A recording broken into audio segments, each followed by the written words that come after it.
2024 সালে সবচেয়ে আলোচিত চলচ্চিত্র পুষ্পা 2 অবশেষে 5ই ডিসেম্বর মুক্তি পেয়েছে। আল্লু অর্জুন এবং রশ্মিকা মান্দানার এই বিস্ফোরক ছবি প্রথম দিনেই আলোড়ন তুলেছে। পুষ্পা দ্য রাইজের অসাধারণ সাফল্যের পর এই স্যাকুলেস দর্শকদের প্রত্যাশা পূরণ করে প্রেক্ষাগৃহে আলোড়ন সৃষ্টি করেছে। ছবিটি মুক্তির আগে সবচেয়ে বড় প্রশ্ন ছিল শ্রীবল্লী কি এবার মারা যাবেন। ভক্তরা উদ্বিগ্ন ছিলেন যে তাদের পুষ্পা 2 এর শ্রীবল্লীকে বিদায় জানাতে হবে কিনা, কিন্তু এখন এই সাসপেন্স শেষ হয়েছে। শ্রীবল্লীর মৃত্যুর ছবিতে দেখানো হয়নি, তবে এবার তার এবং পুষ্পারাজের রোমান্সকে দেখা গেছে নতুন মাত্রায়।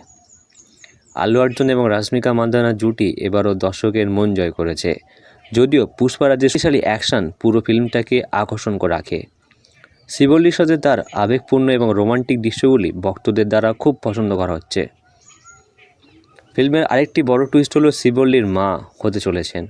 এই ইঙ্গিতটি স্পষ্টভাবে ইঙ্গিত দেয় যে শ্রীবল্লীকে নিয়ে পুষ্পা 3 এর একটি বড় গল্প তৈরি হতে চলেছে। ভক্তদের জন্য এটি সুখবর যে রশ্মিকা মান্দানা এই সুন্দর ছবিটির পরবর্তী অংশ দেখা যাবে। তো বন্ধুরা, কমেন্ট করে অবশ্যই জানান আপনারা কেমন লাগলো পুষ্পা 2।